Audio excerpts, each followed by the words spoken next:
Working in the early film industry was not just risky, but could be dangerous and even deadly. The risks were amplified when crews traveled vast distances to remote areas like deserts, rugged lands, and African wildernesses. One tragic incident stands out, the story of Martha Mansfield, a Ziegfeld-Follies star on the brink of fame, whose career was cut short by one of the most shocking and horrifying moments in the history of Hollywood. But how exactly did it happen? Welcome to Hollywood Mysteries.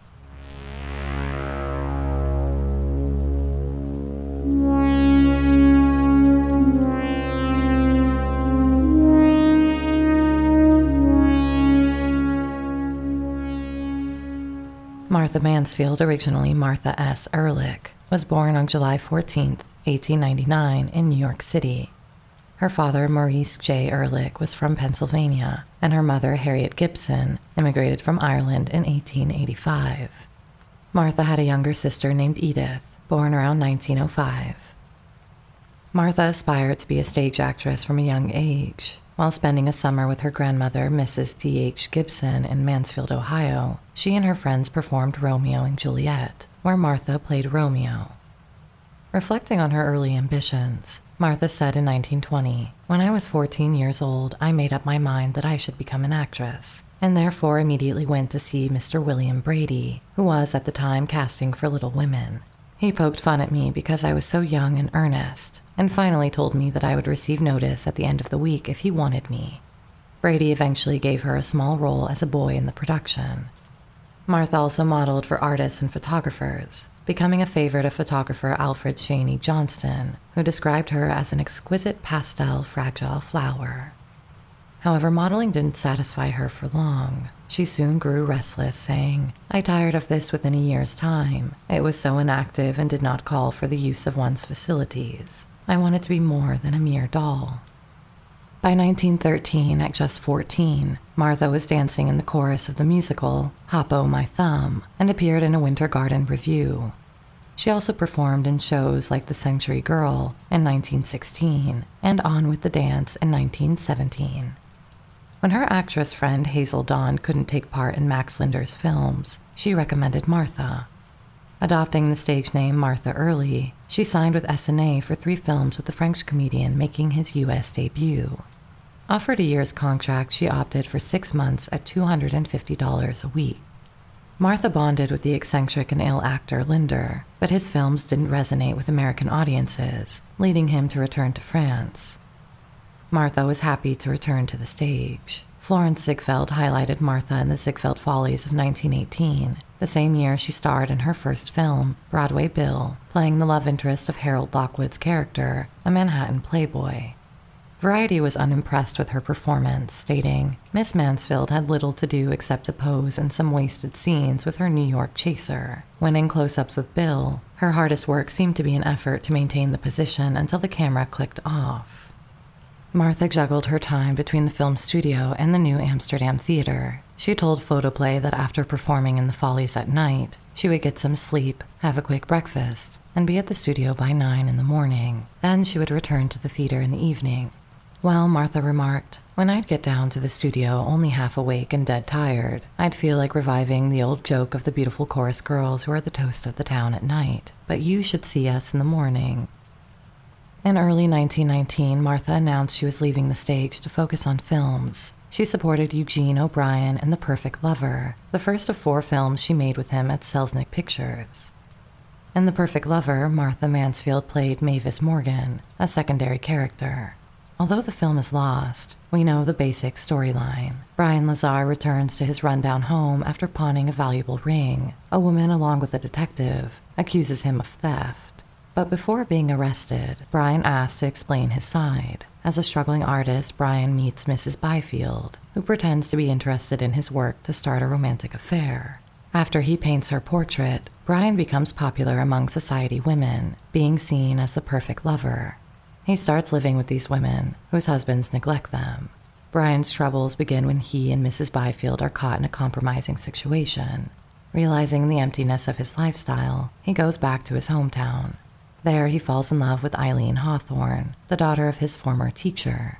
They marry and move to the city, living in poverty. One of Brian's past acquaintances gives him a valuable ring to pawn, and she is the one who later accuses him of stealing it. After Brian recounts his story, the detective remains doubtful of his innocence. Brian then introduces his wife and newborn baby. The woman, feeling remorseful, leaves them to their happiness.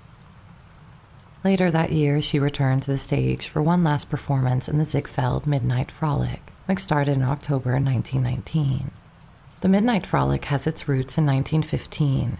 Florence Ziegfeld Jr., frustrated with his audiences leaving after the Ziegfeld Follies to spend money elsewhere, decided to create a late-night revue.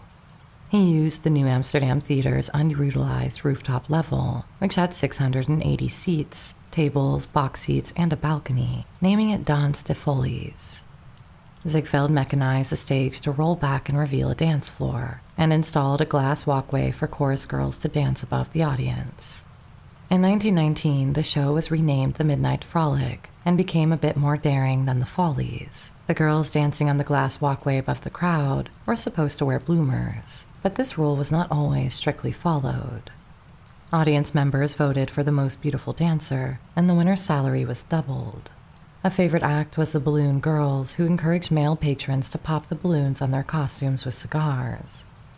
To maintain an upscale atmosphere, Ziegfeld charged a $5 cover fee, around $117 today, in addition to ticket prices.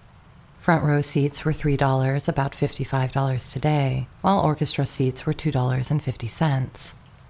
Upper-class theatergoers enjoyed the party-like ambiance, and the Midnight Frolic became an annual event. Ziegfeld provided little wooden hammers at tables so the audience could bang them to show appreciation, as he believed they would clap too much otherwise. The show included various comedy, singing, and dancing acts, featuring stars like Frances White, Teddy Gerard, Eddie Cantor, Will Rogers, and W.C. Fields.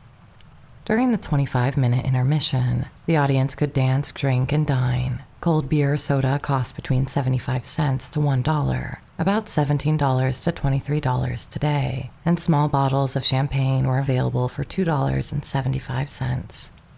The Ziegfeld kitchens were known for steak dinners and beluga caviar for $2 a serving. Despite World War I, the Midnight Frolic remained extravagant. In 1917, the New York Times noted that Ziegfeld emphasized the luxury of his productions, including a chiffon scene that alone cost $3,000, with overall production costs around $100,000. The club operated year-round for 7 years, but Prohibition ended the Midnight Frolic in 1922. However, Martha wouldn't stay long at the Midnight Frolic, as a significant opportunity was about to come her way. That big break was when John Barrymore chose her to play his fiancé in Dr. Jekyll and Mr. Hyde in 1920. This role was a big door to movie stardom opening up for Martha. In an interview with Photoplay, Martha admitted to being an easy-go-lucky person and feeling really scared to death to act alongside the great Barrymore. However, it turned out she only found him intimidating when he was in his full Mr. Hyde makeup. Martha's role as Dr. Jekyll's gentle fiancé was set as a sharp contrast to the exotic cabaret singer played by Nita Naldi. Reviews noted Martha's acting skills, with one stating, "The contrasting Martha Mansfield as good girl Millicent Carew is the standard ingenue, but she too is allowed a couple of nice moments in what essentially is a Barrymore tour de force." Another review praised her, saying, "Mansfield is appealing not only for her beauty, but for her very competent underplayed performance." For the initial scenes of Jekyll's transformation into Hyde, no makeup was used. Instead, Barrymore relied on his ability to twist his face and body.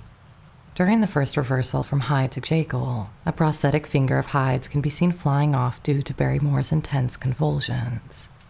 After Nita Naldi passed away in 1961, the New York Times mentioned in her obituary that John Barrymore had obtained a part for her in the film after noticing her dancing at the Winter Garden Theater in Manhattan, a story quite similar to his discovery of Martha at the Midnight Frolic. Critics from both trade media and fan publications mostly praised Dr. Jekyll and Mr. Hyde, with a strong focus on John Barrymore's performance. Variety, a well-known trade paper, called the production a fine and dignified presentation and highlighted Barrymore's excellent performance, despite considering the plot absurd. The story itself is ridiculous, judged by modern standards, but that doesn't alter its value as a medium for Mr. Barrymore, as the handsome young Dr. Jekyll. His natural beauty of form and feature stand him in good stead, and he offers a marvelous depiction of bestiality in the transformed personality of Mr. Hyde. Yet he was always Jack Barrymore, which is the most adverse comment that could be made upon the production. On April 2nd, Variety reported that the prestigious Rivoli Theater in New York City was already seeing enormous takings from its screenings of the film. Public reactions to Dr. Jekyll and Mr. Hyde in 1920 were more mixed compared to the critics' reviews. Fan magazines and individual moviegoers had varied opinions. For instance, in its June 1920 issue, Photoplay featured critic Burns Mantle discussing two friends' opposite views of the film. One friend praised it as a perfect sample of filmmaking destined to be a classic in cinema, while the other was horrified by it, claiming Dr. Jekyll and Mr. Hyde gave her a most terrific attack of the blues, from which she has yet to recover, nor expects to ever fully recover. The magazine also noted the film's popularity by reporting a door and two windows were broken by the crowds that tried to see it on its first showing in New York. Martha's role in Dr. Jekyll and Mr. Hyde put her in the public eye and set her on a path to a successful film career.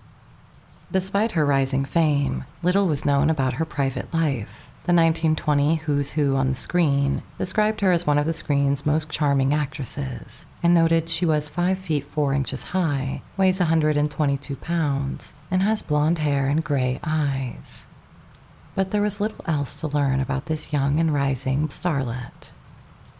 Studio publicity remained silent about Martha Mansfield's apparent marriage, which likely occurred in the late 1910s. At least two sources suggest Martha had a husband. The 1920 U.S. federal census lists Martha as married. Additionally, a 1919 article in the Mansfield News, her mother's hometown paper, mentioned Martha visiting her grandmother and sister Edith for 2 weeks. The article stated, "She and her husband have been spending several weeks at their summer home, Twin Lakes, Wisconsin, while later she will go to New York." After acting in the famous Players Lasky film Civilian Clothes in 1920 with Thomas Meighan, Martha signed an exclusive contract with Louis J. Selznick for Selznick Pictures.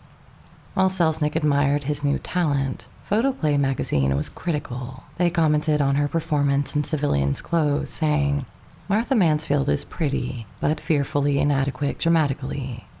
A news piece noted Martha as the successor to the late actress Olive Thomas in the Selznick screen constellation. Martha reunited with Eugene O'Brien for 3 films: The Last Chance, Gilded Lies, and The Last Door. In Gilded Lies in 1921, Martha's character marries into high society at her aunt's urging after her fiancé, played by O'Brien, is presumed lost on a North Pole expedition. In The Last Door, Martha's character is hired by a party guest of the Somerset Carol, O'Brien, to claim she's being chased by the police. The mystery and comedy unfold as it turns out Carol is actually an imposter and a master thief who has kidnapped the real Carol and hidden him in the house. After working on The Man of Stone in 1921, where her character leaves her fiancé for a wealthier man, Selznick lost interest in promoting Martha's career and began loaning her to small studios like Arrow, Lee Bradford, and Hodgkinson. In 1921, shortly after taking a break from films to tour in vaudeville, Martha was linked romantically to Crane Wilbur, known at the time as the male lead opposite Pearl White in The Perils of Pauline. The two appeared on stage in San Francisco in the fall of 1921. The Oakland Tribune speculated that Martha left her film love, Eugene O'Brien, for vaudeville in Wilbur due to the cost of glycerin tears.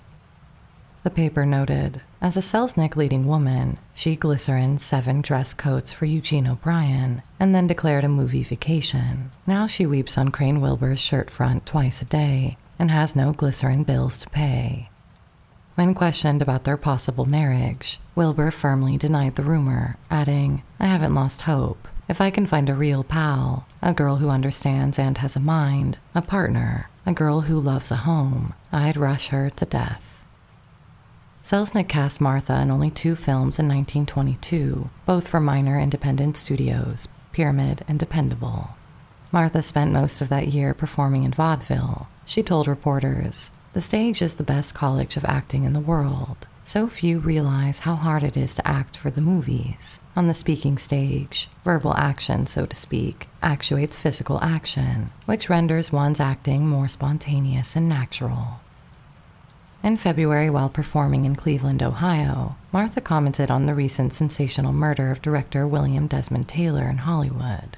She speculated the killer was a drug addict whom Taylor had failed to help find work in the movies. "Find the man who has been hounding Taylor for a job for the past few weeks, and you'll have his slayer," she said.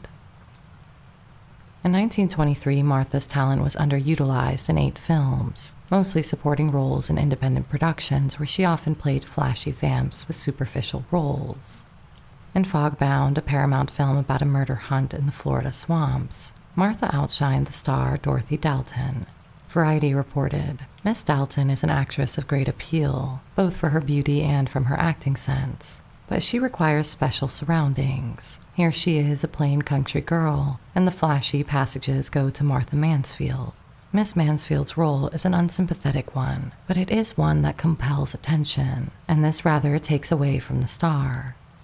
Finally, in 1923, Martha was released from her contract with Selznick and signed a long-term deal with Fox. Her career seemed to be back on track after years of unremarkable roles with Selznick. Fox cast her in a minor role in The Silent Command, a film about the United States Navy and an enemy plot to destroy the Panama Canal. Audiences were promised a real hero, a vamp, and a flock of thrills, and they were not disappointed. Variety praised Martha's performance, but noted she was not always well lit on camera. Miss Mansfield as the vamp handles herself well, but needs lighting before the camera. In her natural stuff, she is fine, but there are times when the cameraman let the shadows creep in, and that injured her chances, especially so because it was in the scenes she was to do her heavy vamping stuff. By the time the Leavenworth case was released in November 1923, Martha was already working on The Warrens of Virginia, expected to be her breakthrough film. Industry insiders believe this Fox production could finally propel Martha Mansfield to the next level of stardom after years of moderate success. Fox cast Martha as a young Confederate woman engaged to a Union lieutenant. After some filming at Fox Studios in Hollywood, the crew traveled to San Antonio, Texas in mid-November 1923 to finish the location scenes. They started early on Thanksgiving morning to shoot the final interior and exterior scenes. The cast and crew gathered for breakfast in the dining room of the St. Anthony Hotel. Martha was excited about a new radio in her room and promised to host a radio party that evening. She told the group, "Why, it's simply wonderful. Last night I heard Chicago and Cincinnati, and tonight I'm sure I'll be able to get Philadelphia and New York. Do you know, it seemed almost as good as seeing Mother to think that probably she was listening on just the same things I was." After breakfast, the group traveled about 3 miles to Brackenridge Park, where some shacks served as servant quarters for the film's plantation scenes.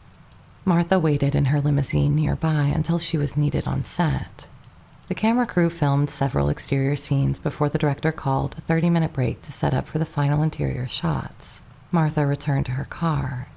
10 minutes later, the park's tranquility was broken by a woman's piercing screams. That Thanksgiving Day was set aside for some final scenes with Martha and her co-star, Wilfrid Littell. They had finished some interior shots and were on a break to prepare for the exterior ones. Martha, wearing a large hoop skirt typical of the Confederate era, decided to rest in her limousine. She didn't notice a small ember still burning from a discarded match. Someone had lit a cigarette in the car and thrown the match onto the floor without fully extinguishing it. This tiny ember soon led to a catastrophic fire. The sparks from the match ignited the lace and frills of Martha's costume, which was highly flammable. The flames quickly spread, engulfing her dress before anyone could react. Those nearby heard the commotion and saw Martha, engulfed in flames, running from her limousine.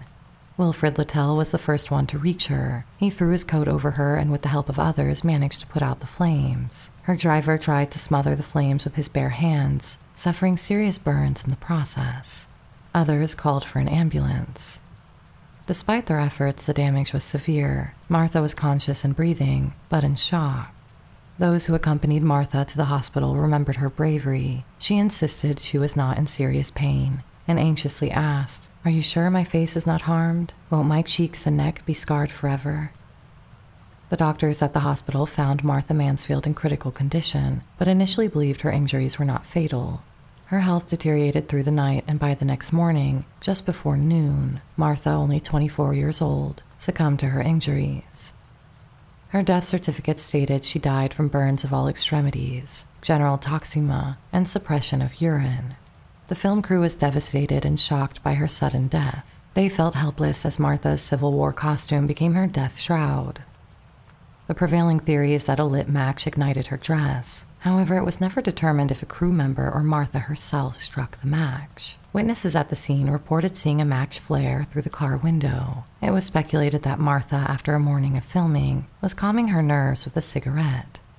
Her mother, Harriet Ehrlich, disputed this, insisting Martha rarely smoked and disliked cigarettes. Harriet said, "Martha often told me that smoking made her very uncomfortable, and that she really didn't care for it. In fact, she seldom used cigarettes except when they were called for in a picture, and even then they made her feel ill.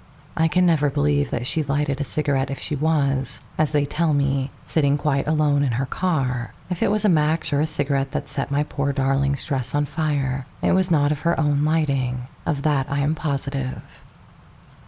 Conspiracy theories soon emerged. Some speculated Martha was murdered. One newspaper questioned, what man or woman would have tortured a girl like this in order to kill her or ruin her beauty forever? Only a maniac, police think, and they can find no evidence that any such person was in or near Brackenridge Park that morning. Others wondered if she took her own life, but this theory was quickly dismissed. A friend of Martha's remarked, "Few girls at 23 are as sane, as sensible, as thoroughly happy and contented as was Martha Mansfield. Her buoyant spirits and complete satisfaction with life, and the success it was bringing her, were as notable as her good looks and her talent for acting." Actor Philip Shorey escorted Martha's body to New York. Her lifelong friend Florence Leeds, who had been involved in the James A. Stillman divorce case, came out of seclusion to help with the funeral arrangements. She provided a medal of the Virgin Mary for Martha's burial attire. Broadway was deeply grieved. About 5,000 mourners waited 2 hours to pass by the silver plush coffin holding the little silken-clad body. Follies girls Betty Hale, Diana Allen, and Lillian Mackenzie, along with Frances Grant, who played Martha's maid in The Warrens of Virginia, paid their respects. Grant cried, "That sweet child, she was too young to die." John Barrymore, Gloria Swanson, Betty Compson, and Anita Stewart were among the attendees at Martha Mansfield's funeral, which took place at a chapel in Campbell's funeral home. Samuel Goldwyn, David Selznick, Edmund Golding, and others served as pallbearers. After the service, Flo Leeds came to bid farewell to her childhood friend. She hurried to the coffin, leaned over Martha for a moment, and then disappeared into the crowd.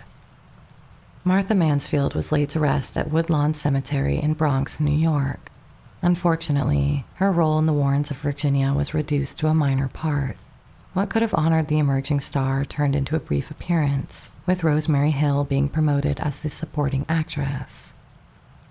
When the film was released in October 1924, Variety noted that due to Martha's death during production, no actresses were listed in the title leader. They mentioned, "Only the men are mentioned, and of the lot there is but one who stands out, the hero played by Wilfrid Lytell, opposite Miss Mansfield in the role of Lieutenant Burton. There is an effort to make the picture stand on the fact that it features the character of General U.S. Grant and General Robert E. Lee in the advertising, but in reality they are decidedly subsidiary characters to the hero and heroine, Martha, who carry the real story."